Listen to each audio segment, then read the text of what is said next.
Maryland's offensive line should improve drastically in 2025.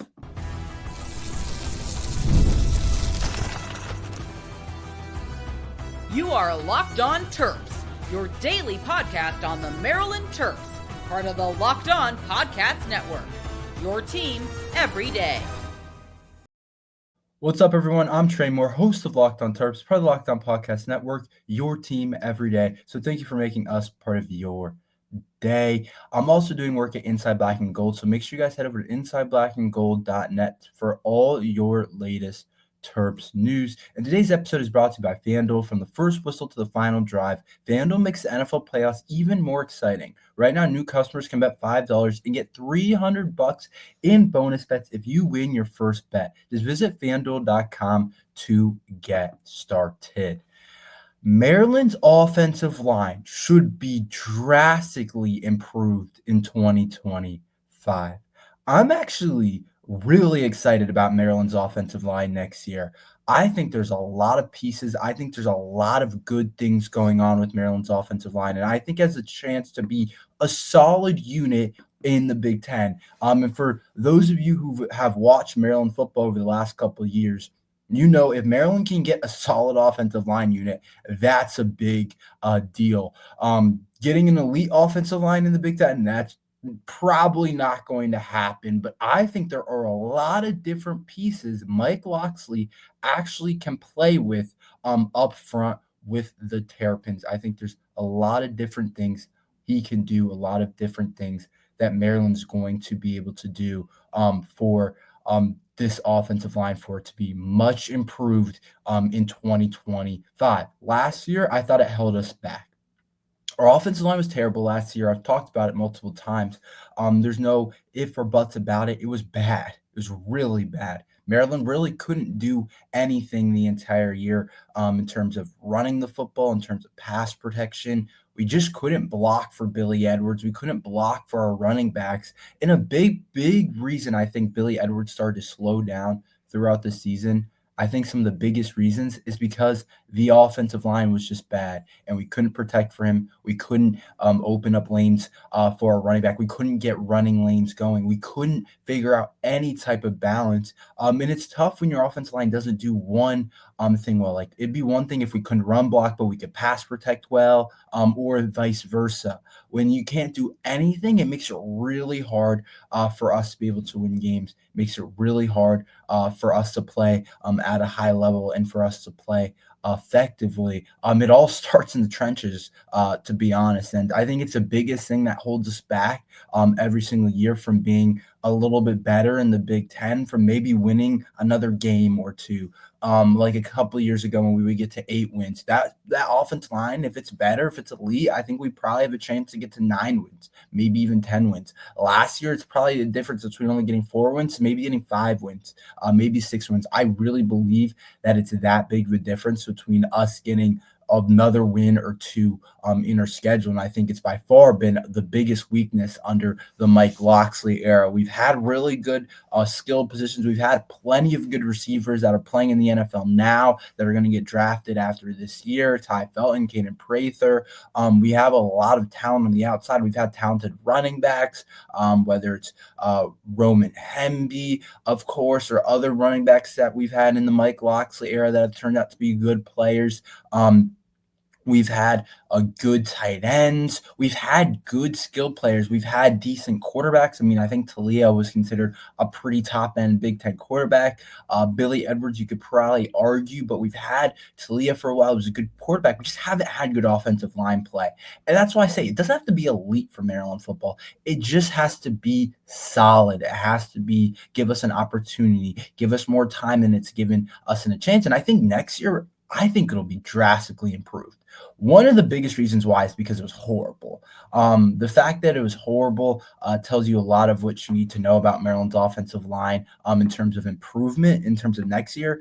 It was rock bottom, so you could say the only way you can go is up, which I do believe is true for Maryland football in the offensive line. It almost has to improve because of how bad it was last year. It's almost impossible to get any worse. But I do believe that the fact that we were really bad last year gives us a really good opportunity to improve. But I also think less about that. Like, yes, I think that's part of it, us being bad. Like, there's only one way up. I think that's a good point to be made. But that's kind of a lazy kind of take with it. I really like some of the players that we brought in, some of the transfers that we have, some of the younger players, and some of the guys we bring back. I think is going to give us a really good chance to have a really solid unit up front. I think the number one thing is this year going into it, I have no idea who the starting five is going to be. I have no idea. We have three freshmen. I guess they're still technically freshmen, but they'll be sophomores by the time next year that I feel really good about potentially playing in their potential in Therese Davis, Ryan Howerton, Michael Hershey. We also have a couple guys that are back next year, like Alu Bao, Alan Heron, Andre Roy, who all started last year for the Terps. And then we also get Isaiah Wright back from injury. We lost him to the season. He was expected to start at tackle, and we probably could have used him last year at tackle. Last year, he was out for the entire year. We get him back. We get another year of Tamaris Walker, who played a lot later on in the season, who's on the younger side of things. He'll be a redshirt sophomore next year. And then you also bring in two transfers in Retrell Perry that we feel really good about and what he has a chance to do. He was one of the top portal guys out there when we were able to get him. We also bring in Javen James from Akron. So you have this combination of, that's a lot of guys up front that are going to compete to play, and competition brings out the best in guys. I feel like in past years, yeah, we've had a lot of guys that probably have competed for the job and were kind of uncertain, but I didn't feel like this year, I legitimately feel like we have 9 or 10 guys that could really play. And everybody knows that their spot's not going to be safe. If you were starter last year, it doesn't matter. Last year's unit was terrible. Loxley's going to try and figure out the best 5, and I think he's going to have a really good chance of putting together a really solid 5. And I think competition is going to make them all better, and I think it's going to make them all work harder and really bring out the best in each other, because it's not like, oh, there's kind of a clear 5, like, oh, even if you don't have the best day in camp, like, or the best week or the best month, whatever the case is in camp and leading up in the season or in a game, whatever the cases may be, in past years, it might not matter. We might not have anyone good enough behind you to play. But this year, we have other talent. We have the younger guys like Therese and Howerton and Hershey and Walker, like I talked about. But we also have experienced guys that have been there. And so it'll be really interesting. And I think it's a big reason why I think Maryland's offensive line will be much better next year, because I just think the personnel's better. I think it's a lot deeper. I think one of the main spots where we had a lot of trouble this year was at left tackle. Andre Roy was supposed to be kind of the surprise of camp, Loxley said, but he ended up not playing very well, and he's back next year. But I don't know what the case is, if he'll be able to start. I think that Isaiah Wright coming back from injury could be huge. And then also Retrell Perry, we also feel really good about him being a really high-level transfer. He's one of the top offensive tackles in the portal when we picked him up. I think he was the number 2 left offensive tackle when we got him a couple weeks ago. So we also feel really good about him. So I think tackle has to improve, because you have options, and I think it should be improved last year.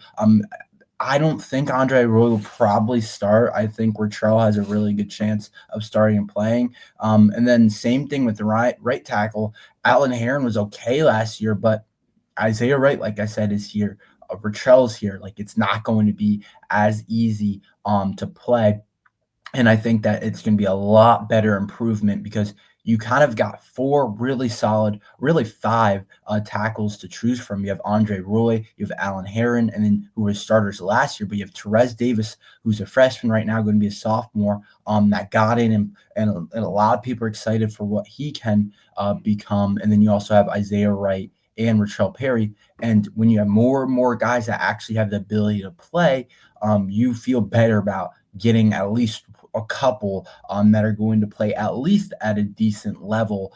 So you feel pretty good about that. And then as well as that guard, allowed Bob play last year, but Ryan Howerton's really exciting. And Isaac Bunyan was poor last year. He was bad on the offensive line. Converting him from the defense side of things didn't go awesome, and he's out of there now. He might have been our biggest weak spot, and now we get to replace him, hopefully, with someone better. And then I forgot, Evan James actually is, or Javen James, excuse me, is also an offensive tackle who was a pretty big level transfer. You just have options this year, a lot more options. And just when you play the probability game, you feel like Maryland's offensive line should be a lot better, and as well as depth. Injuries are going to happen. Guys are going to get hurt. But I feel like if somebody gets hurt, I feel like we're still going to have someone next in line to play at a high level. I just think we have a lot more than we had last year. And getting the freshmen another year, as well as picking up some big-time transfers,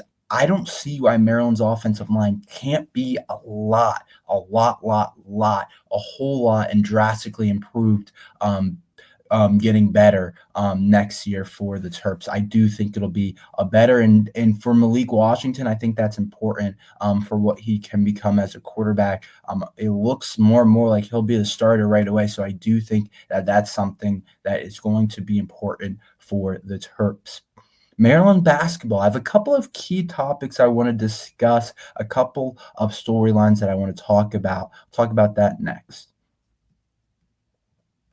From the first whistle to the final drive, FanDuel makes the NFL playoffs even more exciting. Right now, new customers can bet $5 and get $300 in bonus bets if you win your first bet. That's $300 to keep the action going. The FanDuel app is easy to navigate, and the variety of bets keep every game exciting. Plus, when you win, you get paid instantly. No waiting around for your winnings. Whether you're betting on your favorite team or just looking to add some extra excitement to the playoffs, FanDuel has you covered. There's so many different things you can bet on FanDuel, whether it's the NFL, the NBA, college football, or I guess college football is over now, but college basketball, a long season ahead. So just visit FanDuel.com to join today, and you'll get over $300 in bonus bets. That's FanDuel.com. Make this playoff season unforgettable with FanDuel, an official sportsbook partner of the NFL.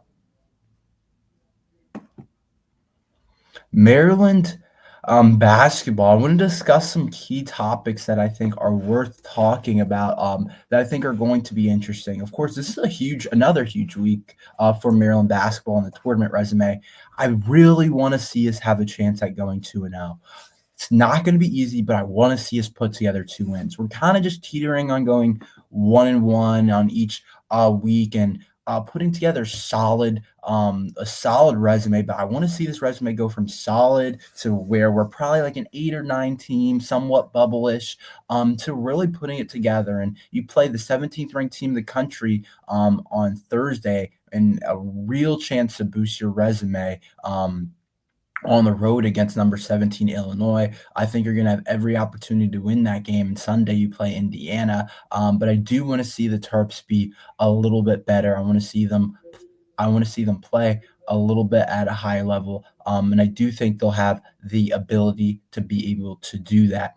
But I look at some of these things, and I think there's a couple of things I'm still trying to figure out about this Maryland team. I think one of the main things is off the bench, Geronimo versus Gapari. I think it's really challenging right now for Kevin Willard. It feels like every single game he kind of goes back and forth between, oh, this is a Gapari game. Oh, this is a Geronimo game. Oh, this is a Gapari game. Oh, this is a Geronimo game. And it felt like Jordan Geronimo was cut out of the rotation, and then he got a chance over the last couple of games to get things going. I think Willard's still trying to figure out exactly what he wants to do with those two, but I think that's really important. I think those two guys could be possibly our best guys off the bench, but it's hard to play both of them just because you want Reese and Queen to play as well. So you're not really going to run a four-man rotation with those bigs. You're really going to run three-man rotation. I think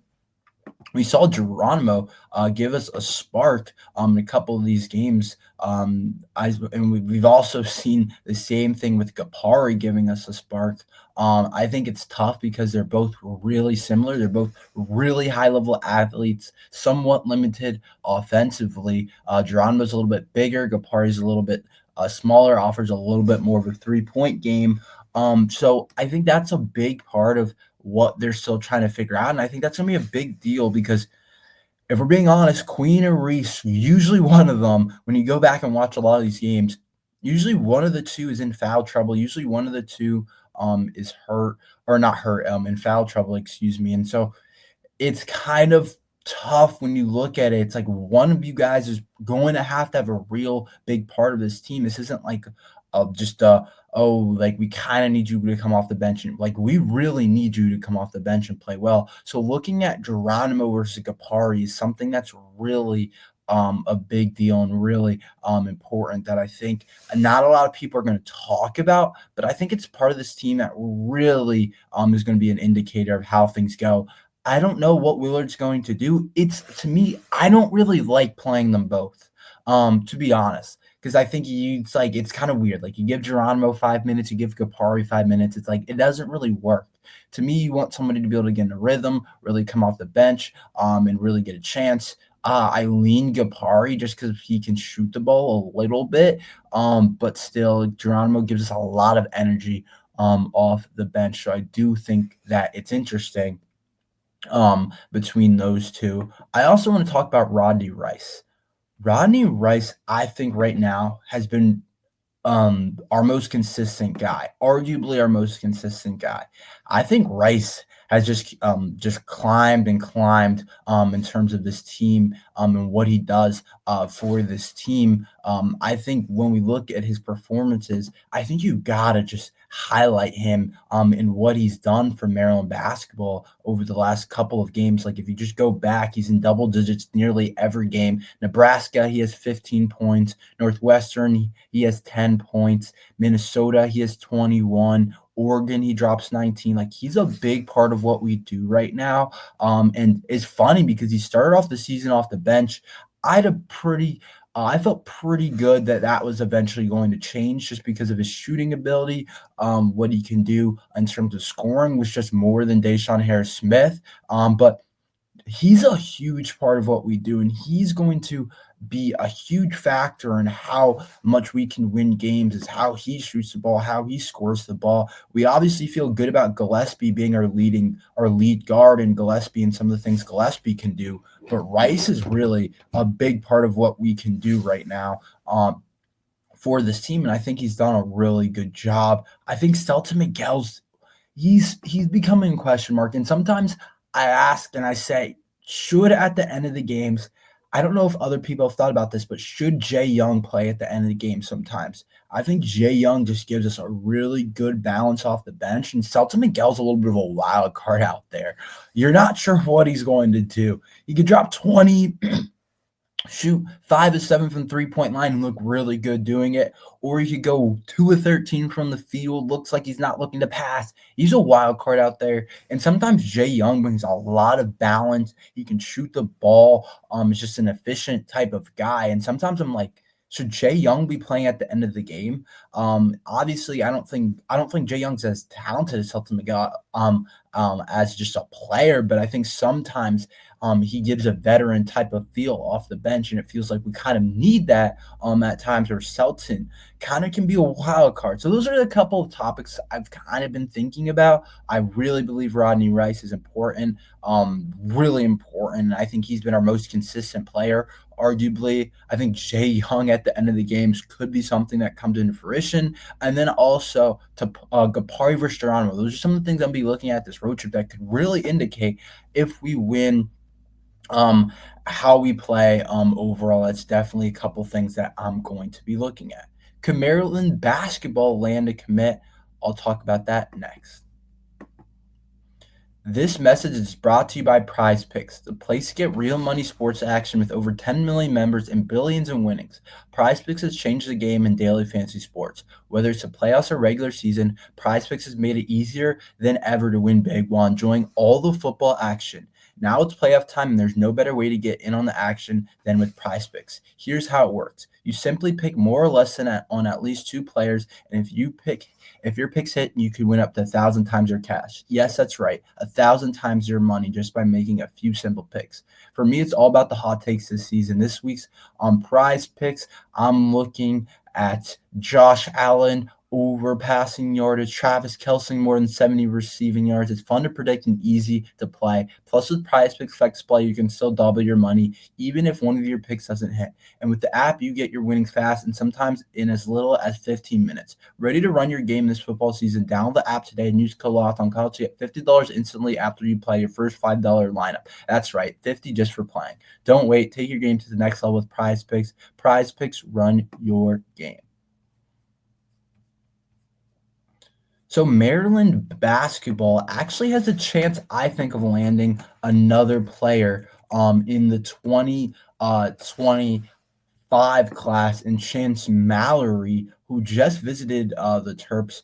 Right now, he's predicted to go to Virginia, but he just visited the Terps. I think the Terps are in the conversation. I don't know what the situation is with UVA because, of course, their coach Tony Bennett, who's been there forever, it feels like, and was like, he's going to be a Hall of Famer, really good, probably the best Virginia coach ever, led them to national championship and all those different things. Stepped down after during this year because he couldn't deal with all the NIL and all this new stuff that's going on, which I think is completely fair. But this kid, Chance Mallory, is still predicted to go to Virginia, crystal ball on 247. But he's a kid that's from Virginia, so definitely close to Maryland, and Maryland would be kind of a home style team. He's ranked really high, actually, and he's a really good player because the kid's only 5'9" on 247, but he's ranked as a top 60 player in the nation.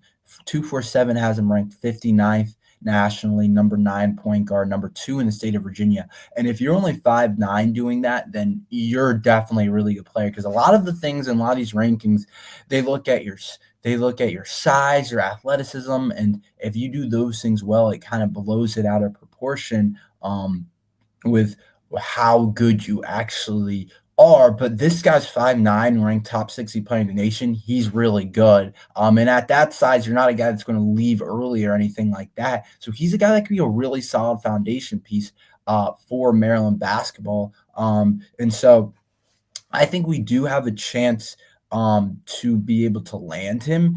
It'll be interesting with kind of the other schools in the mix. Like, it looks like Virginia Tech's in the mix, Butler's in the mix, Clemson, Indiana. I think a lot of people don't really know exactly what he'll do and what he'll kind of end up doing. Like, yeah, On3 thinks Virginia as well, but they have Maryland right behind Virginia. So I don't know exactly. He sounds like he's a pretty good player, and we only have one commit currently in Christian Jeffrey, who's also a guard, who I watched a video about. Jeffrey looks like he's tearing it up a little bit. Looks like he just dropped 30 points. Looks like he's doing some good things. So he's definitely a guy that could potentially play next year. But I think guard play doesn't concern me a ton for next year, as long as a bunch of guys don't leave, because we should get Rodney Rice back. We should get Jacoby Gillespie back. And those are our two best guards right now. Miguel will be gone. Dayshawn Harris-Smith is kind of a wild card. I could definitely see him entering the portal just because his role really decreased after being all freshman. But I think a big part of that is just because of his limited offensive game. He still has a role in the team. He still plays, but his role has definitely decreased. Whereas we do get Rodney Gillespie, Malachi Palmer. Hopefully he sticks around. But I do think that getting another guard like Chance Mallory, that is just a good overall player, could be really good for Maryland basketball.